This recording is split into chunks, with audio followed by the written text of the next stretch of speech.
Hi and welcome to Sonoma Parenting 101. Today we will talk about peace education. You find the materials for this tutorial at Montessori Curriculum 101 and it is called Peace Education, a PDF, and it has been practically tested. Everything that I wrote I have applied at home and in the classroom.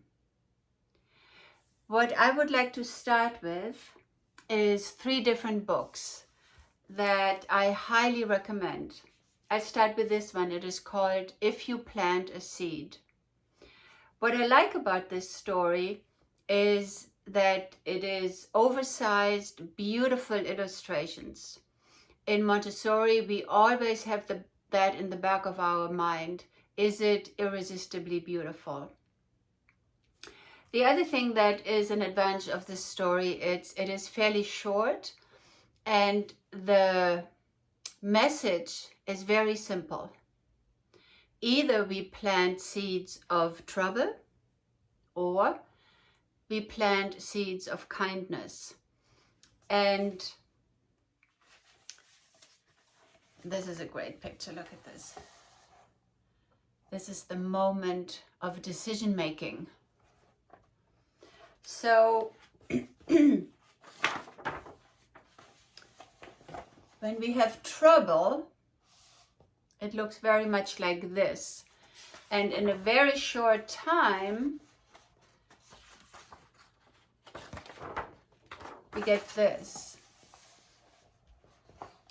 And the children very easily recognize this is called hurt. Physical hurt, emotional hurt. Nobody is happy. Arguing, bickering doesn't make us happy. On the other hand, if we plant seeds of kindness and we work together, in a very short time, we have something that looks like this. And the contrast is just so large for the children to recognize. And this becomes a reference almost on a daily basis. And at the end, I will tell you a story because it just happened today.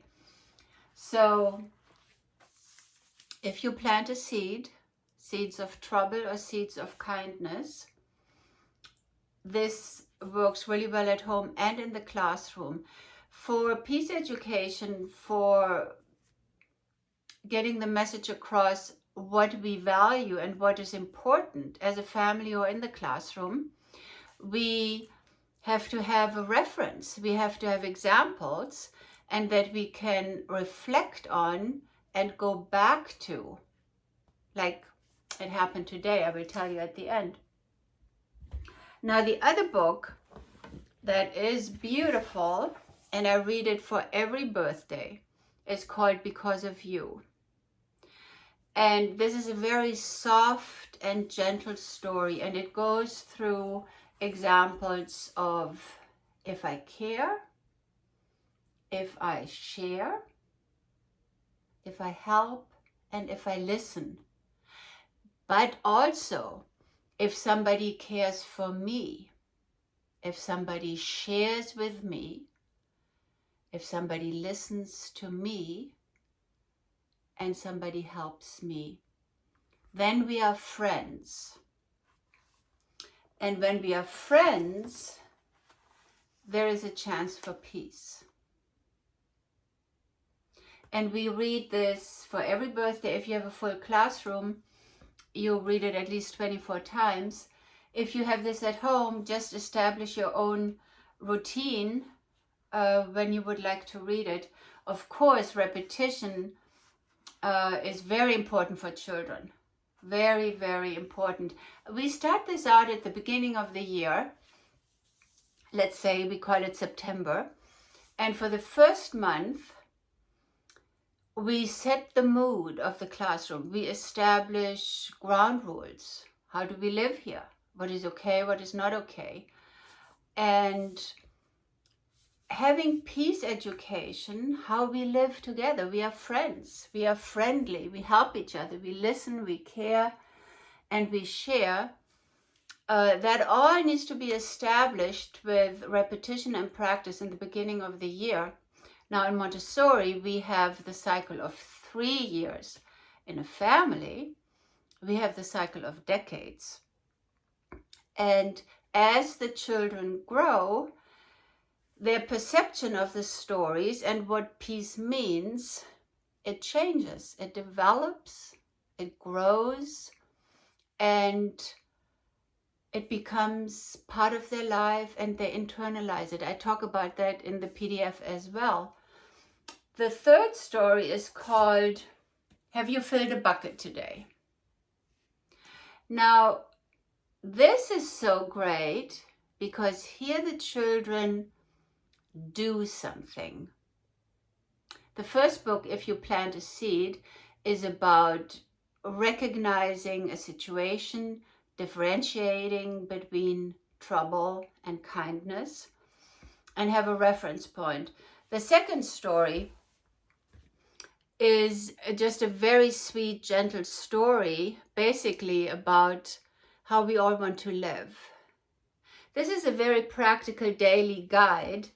I have to say, I'm not super fond of the illustrations, but because the children really love this, of course, I include it into our how we live in the classroom. So the children, the concept is everybody walks around with an invisible bucket, and the bucket is full or the bucket is empty. And we fill everybody else's bucket by being kind. A smile, a soft touch, a thank you, a hug, picking something up, very small acts of kindness. And if we walk around the day and fill everybody else's bucket, our bucket automatically fills up. Now there's also dipping into other people's bucket. And that's, of course,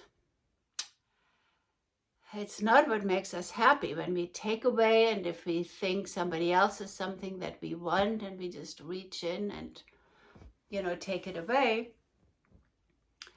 Their bucket gets empty, but it empties out our own bucket as well. And this is a reference that children really relate to. I hear it every day. He is dipping in my bucket, or they make something, oh, I just want to fill your bucket. Because they can act and they have a choice to act and to fill somebody's bucket. And it empowers them. They have control over their happiness and somebody else's happiness. It was the cutest thing a couple of weeks ago when a little boy came to me. He had drawn a picture and he just very casually said, I just want to fill your bucket. It was so sweet and so normal. He had already at age 5 internalized that concept of making a gesture and making a difference in somebody's life in a positive way. Now we could go into the aspect of how everybody needs to matter. This has very much to do with my actions matter, my words matter, and I fill somebody's bucket. Or if I say hurtful words or mean words, then I dip. And they say it to each other too. So-and-so is dipping in my bucket and I don't like it. So I want to tell you what happened today. There were 2 children, and like so many situations, it was just a lose-lose. He had said, but I said that because you had done, and so forth. And I just listened, and then I just said, so what is it called that we have here? I didn't even have this book right next to me. I just kind of swept and said, so what we have here right now, what is this called? And they looked at me and they said it like brushing teeth. They said, well, this is trouble. Yes, this is trouble. What do you want to do about it? And immediately, the younger boy said, oh, I need to give him a hug. And I looked at the older boy and I said, are you ready for a hug? And it was like a quarter second. Yes. And just like that, they hugged right in front of me and they started being silly and giggling and lifting each other up a little bit. And it made me so happy to see that they had a tool to recognize a situation for what it is, and then to have a choice. What do we want to do about it? How do we want to go from here? And maybe not to take everything so seriously important of what somebody said or did, because I did the very same thing. On that note, I know relationships and families, it is the most important aspect of life. And if you find yourself in a position where maybe within your immediate family or extended family throughout the year or during the holidays, you have conflict, you feel you have come to the end of the road, I highly recommend do not give up. Try again. The smallest of steps. Think of some way, and you might find it in this PDF, of just a small gesture to say, okay, we disagree. Today, I'm just going to listen to you. Listening is an act of love. You don't have to fix the situation. You don't have to have a solution. Just make room and space and say, I'm just going to listen to you. And do that as best as you can. Just take it in, don't hold on to it, and it can move right through. It will make a difference to acknowledge somebody just by listening is a big step. And if you find yourself, or if you find in your heart, you can make that gesture to a friend, a neighbor, a family member, I highly encourage you to do it. It will change the world around you. And for our children, we have to be role models. In school, in the school systems, everybody's talking about reading and writing and addition, subtraction, and very few schools have peace education, have ground rules, have a perimeter. This is how we live.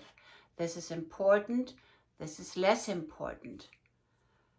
Addresses the situations like the two boys today. What is this called? Oh, it's trouble. But if we have a way to find peace, a map to get there, then we can learn reading and writing and adding and subtracting and so much more. And please make the effort in behalf of your children, in behalf of the children that live in your neighborhood or your friends' children. It will only have a positive impact on your life and on everybody's life around you.